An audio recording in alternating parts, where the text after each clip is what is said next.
성경이 숨겨온 고난의 진짜 의미. 오늘 이 영상, 여러분의 삶에서 가장 무너지기 쉬운 그 질문에 정면으로 답합니다. 기도해도 나아지지 않고 믿어도 무너지는 것 같은 시간을 보내고 계신 분 있으신가요? 밥상 앞에 앉아서도 숟가락이 들리지 않고 새벽에 눈이 떠져도 하나님께 무슨 말을 드려야 할지 모르는 그 시간. 예배당에 앉아 찬양을 부르면서도 가슴 한켠은 텅 비어 있는 느낌. 그 고통 속에서 하나님이 정말 계신가 묻고 싶었던 순간, 성경은 이미 그 질문에 답을 숨겨두고 있었습니다. 우리가 그 답을 못 찾은 게 아닙니다. 아무도 제대로 열어서 보여주지 않았던 겁니다. 오늘 이 시간, 저는 그 비밀을 여러분과 함께 열어보려 합니다. 고난은 신앙의 실패가 아닙니다. 고난은 하나님이 여러분 안에서 가장 깊은 일을 시작하신다는 신호입니다. 15년간 목회 현장에서 수천 명의 성도들과 눈물을 나눴습니다. 그분들 중 가장 빛나는 믿음을 가진 분들에게는 반드시 공통점이 있었습니다. 모두 가장 혹독한 고난의 계절을 통과했다는 것입니다. 오늘 이 영상을 끝까지 보시면 여러분이 지금 겪고 있는 그 고통의 이름을 알게 됩니다. 그리고 그 고통이 사실 하나님의 손안에 있다는 것을 확신하게 됩니다. 자, 지금 바로 시작하겠습니다. 혹시 이런 생각을 해보신 적 있으신가요? 나는 왜 이렇게 힘든 일이 많을까? 교회도 다니고 기도도 하고 헌금도 했는데 옆집 불신자는 왜 저렇게 평탄하게 사는 거지? 이 질문, 솔직한 질문입니다. 그리고 여러분만 하는 질문이 아닙니다. 다윗이 했던 질문이고, 아삽이 했던 질문이고, 욥이 했던 질문입니다. 성경이 가장 귀하게 여기는 사람들이 가장 처절하게 했던 질문입니다. 말씀을 함께 보겠습니다. 히브리서 12장 6절입니다. 주께서 그 사랑하시는 자를 징계하시고 그가 받아들이시는 아들마다 채찍질하심이라. 여러분, 이 말씀을 다시 한번 들어보십시오. 그 사랑하시는 자를 징계하신다고 했습니다. 징계는 버린 자에게 하는 것이 아닙니다. 아버지가 남의 집 자녀를 훈련시키지 않습니다. 자기 자녀이기 때문에 훈련시키는 겁니다. 자기 자녀이기 때문에 더 혹독하게 다듬는 겁니다. 제가 목회 초기에 만났던 집사님 한 분이 계셨습니다. 남편이 갑작스럽게 사업에 실패하고 보증을 섰다가 집까지 잃으셨어요. 그 집사님이 저한테 오셔서 말씀하셨습니다. 목사님, 저 하나님한테 버림받은 것 같아요. 그로부터 7년이 지났습니다. 그 집사님은 지금 우리 교회에서 가장 많은 사람들을 섬기는 권사님이 되셨습니다. 그분이 저한테 이런 말씀을 하셨어요. 목사님, 그때 그 고난이 없었으면 지금의 저는 없었을 거예요. 하나님이 저를 버리신 게 아니라 저를 고치고 계셨더라고요. 여러분, 지금 여러분에게 찾아온 고난이 어떤 모양이든 그것이 하나님의 포기가 아니라 하나님의 선택이라는 사실을 붙잡으시기 바랍니다. 고난은 저주받은 자의 몫이 아닙니다. 고난은 하나님께 선택받은 자에게 주어지는 특별한 훈련입니다. 이것이 오늘 첫 번째로 여러분에게 드리는 진실입니다. 함께 기도하겠습니다. 주님, 저희는 고난 앞에서 너무도 쉽게 하나님의 사랑을 의심했습니다. 힘들다는 이유로, 기도가 응답되지 않는다는 이유로 주님이 멀리 계신다고 단정지었습니다. 이 시간, 저희의 고난이 주님의 징계가 아닌 주님의 사랑이라는 진실을 믿는 믿음을 부어주옵소서. 훈련을 두려워하지 않는 담대함을 허락하여 주옵소서. 예수님의 이름으로 기도합니다. 아멘. 다음 섹션에서는 고난 중에 가장 많은 분들이 놓치는 한 가지 비밀을 드러냅니다. 목사인 저도 처음에는 몰랐던 이야기입니다. 절대 놓치지 마세요. 고난이 찾아오면 가장 먼저 느끼는 것이 하나님의 침묵입니다. 기도하는데 하늘이 닫힌 것 같고, 말씀을 읽어도 위로가 되지 않고, 찬양을 불러도 눈물만 나는 그 시간. 하나님, 제 기도 들으십니까? 거기 계십니까? 이 말이 목구멍까지 올라왔던 경험, 여러분에게도 있으신가요? 욥기를 보십시오. 욥기 23장 3절에서 욥은 이렇게 말합니다. 내가 어찌하면 하나님을 발견하고 그의 보좌에 나아갈 수 있을까? 하나님이 누구를 이 말을 하게 하셨습니까? 욥입니다. 당대의 가장 의로운 자라고 하나님이 직접 인정하신 사람입니다. 그 욥이 하나님을 찾지 못해 헤매고 있습니다. 여러분, 이게 무엇을 의미하는지 아십니까? 하나님을 찾지 못하는 것이 믿음 없음의 증거가 아니라는 것입니다. 오히려 하나님을 찾고 싶다는 그 갈망이 하나님이 그 사람의 안에 심어두신 씨앗이라는 증거입니다. 하나님이 침묵하실 때는 말씀하시기를 멈추신 게 아닙니다. 다른 방식으로 말씀하고 계신 겁니다. 이사야 45장 15절을 보겠습니다. 구원자 이스라엘의 하나님이여 진실로 주는 스스로 숨어 계시는 하나님이시니이다. 스스로 숨어 계신다고 했습니다. 숨어 계신다는 말이 무엇입니까? 거기 안 계신다는 뜻이 아닙니다. 숨어 계신다는 것은 그 자리에 있다는 전제가 있어야 성립하는 말입니다. 하나님은 지금 여러분에게서 숨어 계실지 몰라도 여러분 곁에 계십니다. 제가 아는 한 장로님이 계셨습니다. 폐암 진단을 받으시고 6개월 시한부 선고를 받으셨어요. 그 장로님이 처음 6주 동안은 기도를 하지 못하셨답니다. 너무 무서웠고, 너무 억울하고, 너무 하나님이 원망스러웠다고 하셨어요. 그런데 7주째 새벽에 잠에서 깨셨는데 그 방 안에 설명할 수 없는 평안이 가득했다고 하셨습니다. 아무것도 바뀐 게 없었어요. 병이 나은 것도 아니었고 사정이 달라진 것도 아니었습니다. 그런데 그 장로님은 그 새벽에 하나님이 그 방에 계셨다는 것을 온몸으로 느끼셨다고 합니다. 하나님은 침묵하신 게 아니라 제가 들을 준비가 안 됐던 거예요. 그 장로님이 저한테 하신 말씀입니다. 하나님의 침묵은 하나님의 부재가 아닙니다. 하나님이 다른 언어로 말씀하시는 시간입니다. 그 언어는 고요함이고, 그 언어는 기다림이고, 그 언어는 여러분의 마음 깊은 곳에서 올라오는 작은 평안입니다.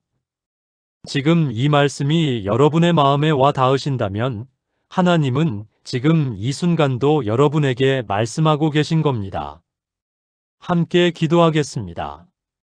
주님, 저희는 침묵 속에서 주님이 떠나셨다고 생각했습니다. 주님의 음성이 들리지 않을 때 주님이 계시지 않는다고 단정지었습니다. 이 시간 주님의 침묵 속에서도 주님의 임재를 감지하는 영적인 민감함을 허락하여 주옵소서. 저희의 귀를 열어 주님의 다른 언어를 듣게 하여 주옵소서. 예수님의 이름으로 기도합니다. 아멘. 다음 섹션에서는 여러분이 지금 겪고 있는 고난이 실제로 어떤 영적 의미를 가지고 있는지 성경의 가장 깊은 비밀 하나를 열어드립니다. 준비하십시오. 여러분, 금을 생각해 보십시오. 금은 어떻게 순금이 됩니까? 불 속에서 됩니다. 광석 안에 섞여 있는 불순물들이 뜨거운 열 앞에서 분리될 때 비로소 순금이 나옵니다. 금이 불을 두려워하면 어떻게 되겠습니까? 불 속에 들어가기를 거부하면 금은 영원히 광석 안에 섞인 채로 남습니다. 값진 금이 될 수 없습니다. 우리 삶도 다르지 않습니다. 성경은 이렇게 말씀합니다. 베드로전서 1장 7절입니다. 너희 믿음의 확실함은 불로 연단하여도 없어질 금보다 더 귀하여 예수 그리스도께서 나타나실 때에 칭찬과 영광과 존귀를 얻게 할 것이니라. 여러분의 믿음이 금보다 귀하다고 했습니다. 금보다 귀한 것은 금이 받는 시련보다 더 강한 시련을 통과해야 합니다. 그것이 논리입니다. 그런데 여러분, 이 말씀에서 제가 오늘 주목하고 싶은 부분이 있습니다. 불로 연단하여도 없어질 금보다 더 귀하다고 했습니다. 불로 연단된 금은 없어지지 않습니다. 정제될 뿐입니다. 고난은 여러분을 없애는 과정이 아닙니다. 고난은 여러분 안에 있는 불필요한 것들, 즉, 교만, 자기의존, 헛된 욕심, 세상을 향한 집착 같은 것들을 태워서 제거하는 과정입니다. 그 과정이 끝날 때 남는 것이 진짜 여러분입니다. 하나님이 처음부터 만들고 싶으셨던 그 여러분입니다. 한 권사님의 이야기를 나눠드릴게요. 그 권사님은 50평생 자신의 능력으로 살아왔습니다. 사업도 잘 됐고 자녀들도 좋은 대학을 보냈습니다. 그런데 어느 날 갑자기 뇌졸중이 왔습니다. 한쪽 팔을 쓰지 못하게 되셨어요. 그 권사님이 제게 오셔서 이런 말씀을 하셨습니다. 목사님, 이 병이 오기 전까지 저는 하나님이 필요 없었어요. 기도는 했는데 사실 제 힘으로 다 할 수 있다고 생각했어요. 그런데 한쪽 팔이 안 움직이니까 처음으로 하나님이 진짜로 필요하더라고요. 그 권사님은 그 병을 통해 50년 동안 쌓아왔던 자기 의존이라는 불순물을 태워냈습니다. 그리고 그 이후로 그 권사님의 기도는 완전히 달라졌습니다. 눈물이 달랐고 말이 달랐고 하나님을 바라보는 눈빛이 달랐습니다. 여러분, 지금 고난 속에서 무언가가 타고 있다는 느낌이 드신다면 두려워하지 마십시오. 태워져야 할 것들이 타고 있는 겁니다. 그 과정이 끝나면 진짜 여러분이 드러납니다. 함께 기도하겠습니다. 주님, 저희 안에 오랫동안 쌓여있던 교만과 자기 의존과 세상을 향한 집착을 고백합니다. 주님의 불로 그것들을 태워주옵소서. 아프더라도 정제되는 과정을 피하지 않겠다고 결단합니다. 연단의 불꽃 속에서도 주님의 손을 놓지 않는 믿음을 허락하여 주옵소서. 예수님의 이름으로 기도합니다. 아멘. 다음 섹션에서는 성경 속에서 고난을 통해 완전히 다른 사람이 된 인물들을 살펴봅니다. 그 인물 중 한 명의 이야기는 여러분의 상황과 놀라울 정도로 닮아 있습니다. 성경에서 고난의 이야기를 말할 때 요셉을 빼놓을 수 없습니다. 그런데 많은 분들이 요셉의 결말은 알고 계십니다. 그 화려한 결말을 봅니다. 애굽의 총리, 온 민족을 살린 위대한 지도자, 형제들에게 자신을 밝히며 눈물을 흘리는 그 장면. 그런데 여러분, 그 결말 전에 어떤 일이 있었는지 여러분만 모르고 계신 건 아닌지 다시 한번 짚어보고 싶습니다. 요셉은 17살에 형들에게 팔렸습니다. 아버지 야곱의 사랑을 받으며 자라다가 하루아침에 노예가 됐습니다. 보디발의 집에서 신실하게 살았더니 억울한 누명을 쓰고 감옥에 갔습니다.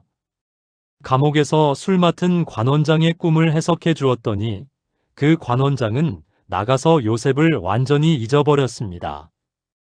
요셉의 입장에서 이걸 보면 어떻습니까? 억울하고 배신당하고 잊혀지고 철저하게 무너지는 과정이었습니다. 그 기간이 얼마입니까? 최소 13년입니다. 13년 동안 요셉은 자신이 꿈꿨던 삶과 정반대의 삶을 살았습니다. 그런데 성경은 그 과정 내내 이렇게 반복해서 기록합니다. 창세기 39장 2절을 보겠습니다. 여호와께서 요셉과 함께 하심으로 그가 형통한 자가 되어. 여러분, 노예였는데 형통했습니다. 감옥에 있었는데 형통했습니다. 잊혀진 자였는데 형통했습니다. 이게 어떻게 가능합니까? 하나님이 함께 하셨기 때문입니다. 고난의 환경이 형통을 막지 못했습니다. 하나님이 함께 하시는 사람에게는 감옥도 형통의 장소가 됩니다. 그리고 더 중요한 것이 있습니다. 요셉이 총리가 됐을 때 그가 총리의 자리에서 해야 했던 일이 무엇이었습니까?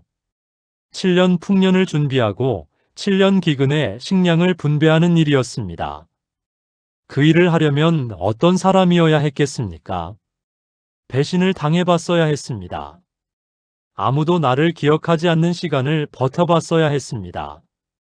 억울한 상황에서도 정직하게 살아가는 것이 어떤 것인지 알아야 했습니다.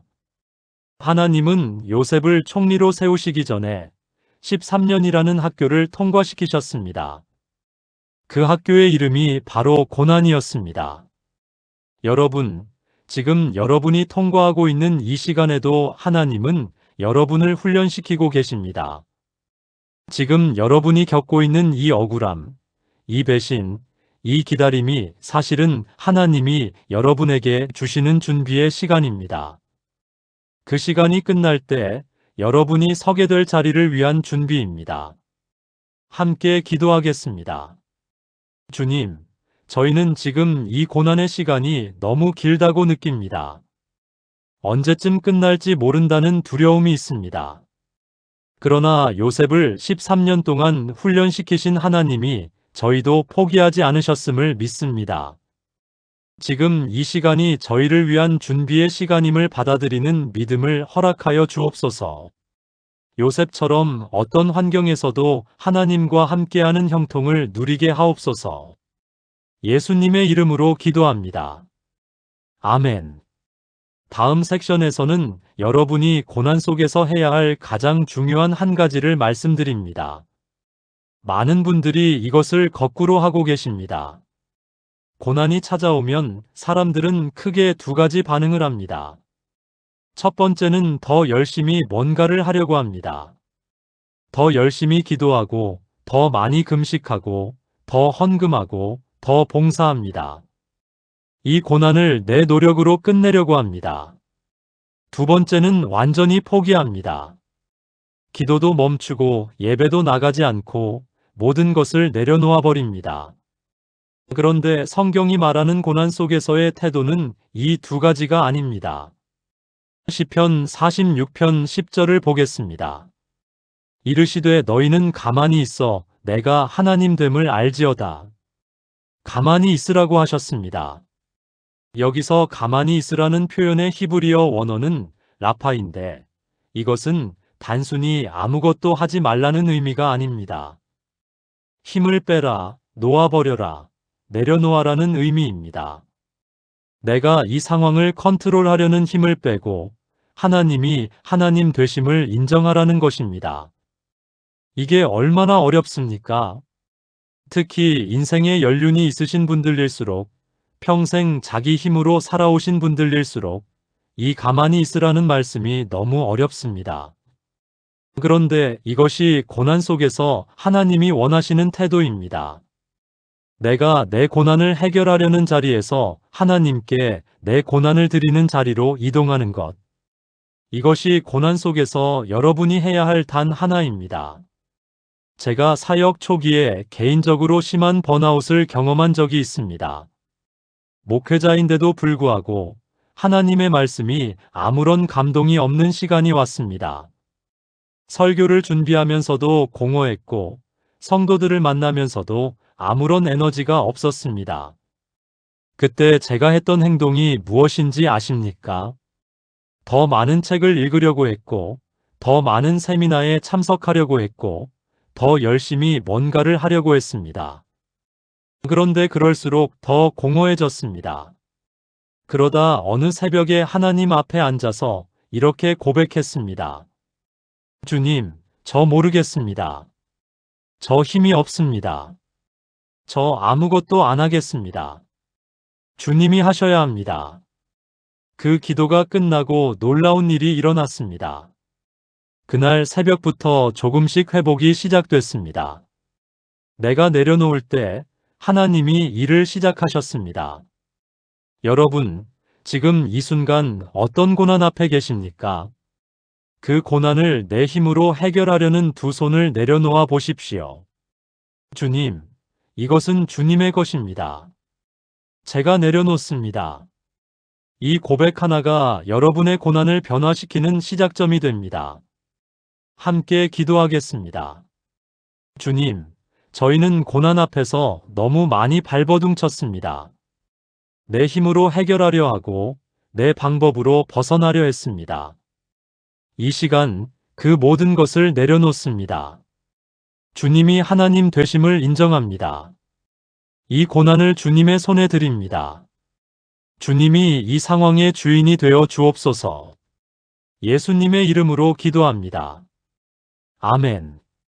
다음 섹션에서는 고난이 끝난 후에 여러분의 삶이 어떻게 달라지는지 성경이 약속하는 그 변화를 말씀드립니다. 이 약속을 붙잡으시면 지금의 고난이 다르게 보일 것입니다. 여러분, 성경에서 고난이 끝난 뒤의 이야기를 본 적 있으십니까?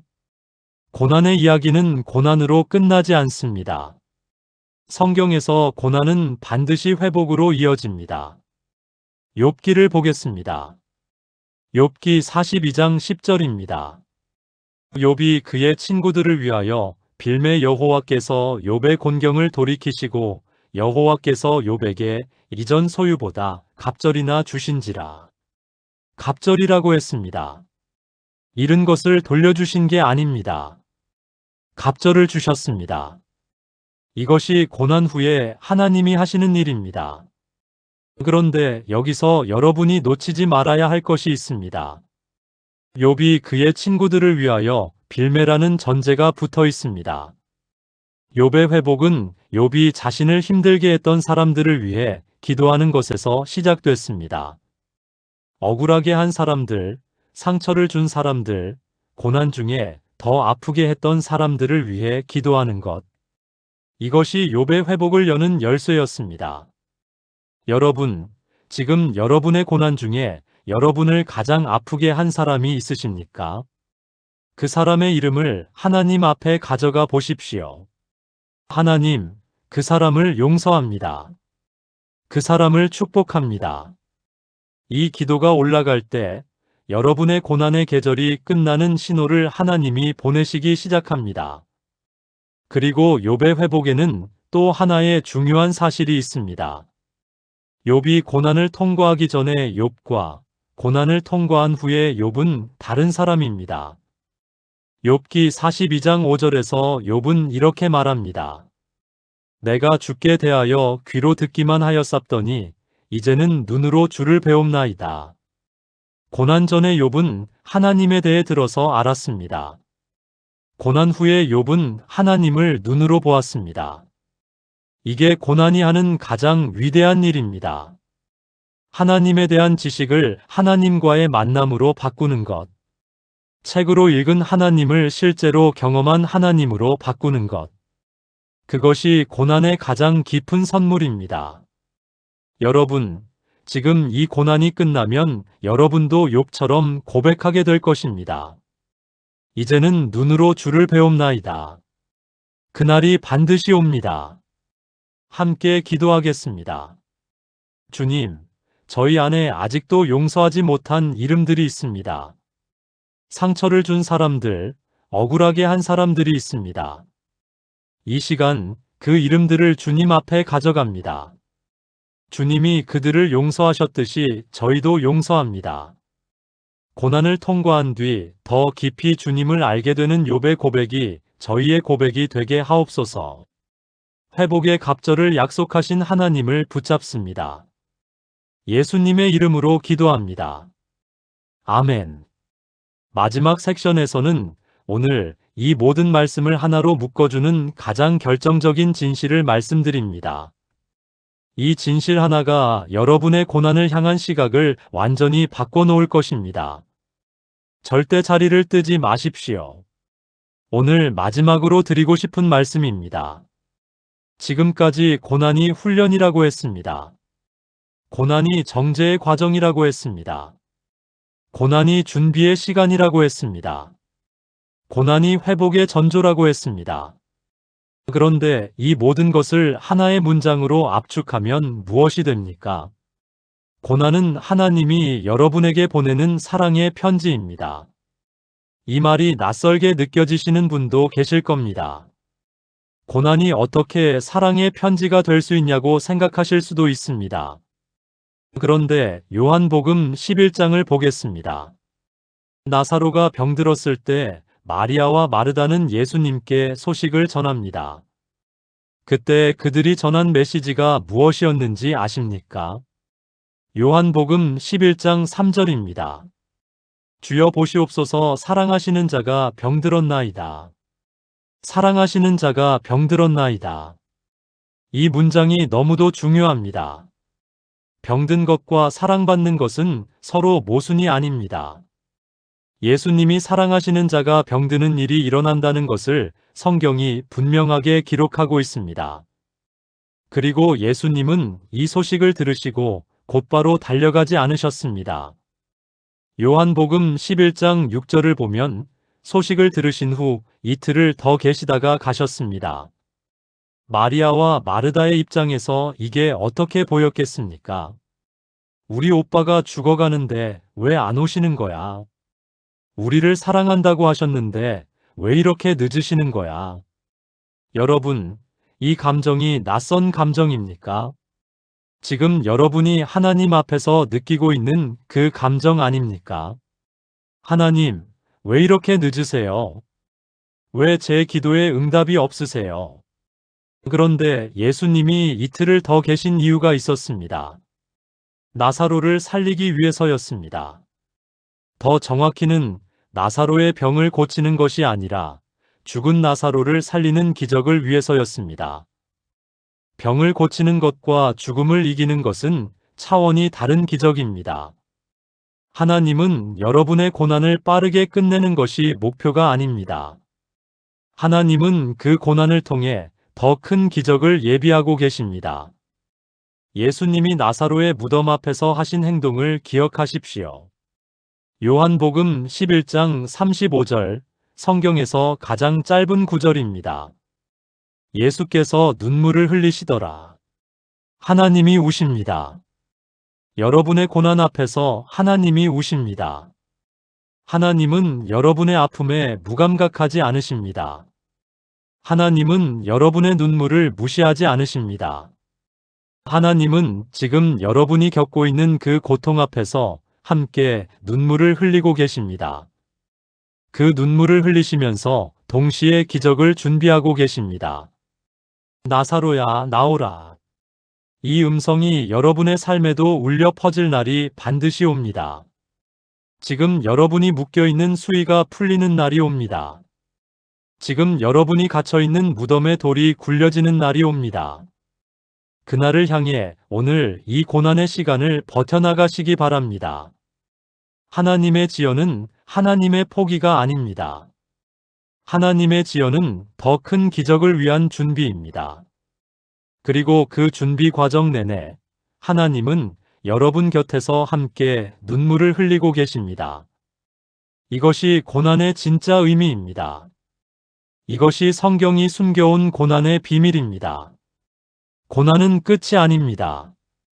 고난은 하나님이 여러분에게 보내는 가장 깊고 가장 진한 사랑의 편지입니다. 함께 기도하겠습니다. 주님, 저희는 고난을 저주라고 생각했습니다. 하나님의 외면이라고 생각했습니다. 그러나 오늘 말씀을 통해 고난이 하나님의 사랑의 편지라는 것을 배웠습니다. 나사로의 무덤 앞에서 눈물을 흘리셨던 그 예수님이 지금 저희의 고난 앞에서도 함께 우시고 계신다는 것을 믿습니다. 그 눈물이 기적으로 바뀌는 그날을 바라보며 오늘 이 고난의 시간을 믿음으로 걸어가겠습니다. 저희의 나사로 순간을 기다리는 믿음을 허락하여 주옵소서. 예수님의 이름으로 기도합니다. 아멘. 오늘 이 자리에서 함께 고난의 진짜 의미를 들으신 모든 분들과 함께 마지막으로 기도하겠습니다. 주님, 저희는 고난 앞에서 너무도 작아졌습니다. 기도해도 나아지지 않는다는 느낌에 지쳤고, 믿어도 무너지는 것 같다는 두려움에 흔들렸습니다. 그러나 오늘 말씀을 통해 다시 붙잡습니다. 고난은 주님이 저희를 포기하신 증거가 아니라 주님이 저희를 선택하셨다는 증거임을 고백합니다.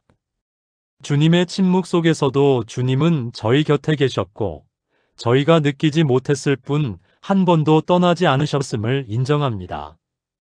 저희 안에 있는 교만과 자기 의존과 헛된 것들을 기꺼이 태워내시는 주님의 손을 신뢰합니다. 요셉을 13년의 학교를 통해 준비시키셨듯이 저희를 위한 더 큰 계획이 이 고난 뒤에 있음을 믿습니다. 나사로의 무덤 앞에서 눈물을 흘리셨던 예수님이 지금 저희의 고난 앞에서도 함께 우시고 계심을 믿습니다. 그리고 그 눈물이 기적으로 바뀌는 순간이 반드시 올 것을 믿습니다. 저희를 버리지 않으시고 저희를 사랑하시되 끝까지 사랑하시는 하나님을 오늘 다시 붙잡습니다. 이 고난의 계절을 통과하는 모든 분들 위해 주님의 은혜가 넘치게 하시고 욥처럼 고난 후에 이전보다 갑절의 회복을 경험하는 간증이 있게 하옵소서. 고난이 우리를 무너뜨리지 못하게 하시고 고난이 우리를 더욱 주님 앞으로 나아가게 하는 계단이 되게 하옵소서. 그리하여 이 고난의 계절이 끝날 때 욥처럼 이렇게 고백하게 하옵소서. 이제는 눈으로 주를 배움나이다. 그 고백이 저희 모두의 고백이 되는 날을 소망하며 기도합니다. 예수님의 이름으로 기도합니다. 아멘. 오늘 이 시간 여러분과 함께 성경이 숨겨온 고난의 진짜 의미를 열어봤습니다. 고난은 저주가 아닙니다. 고난은 하나님이 선택하신 훈련입니다. 고난 속에서 하나님은 침묵하지 않으십니다. 다른 언어로 말씀하고 계십니다. 고난은 불필요한 것들을 태워내는 정죄의 과정입니다. 요셉이 13년의 고난 없이 총리가 될 수 없었듯이 우리의 고난도 더 큰 자리를 위한 준비입니다. 고난 앞에서 내가 해야 할 단 하나는 내려놓는 것입니다.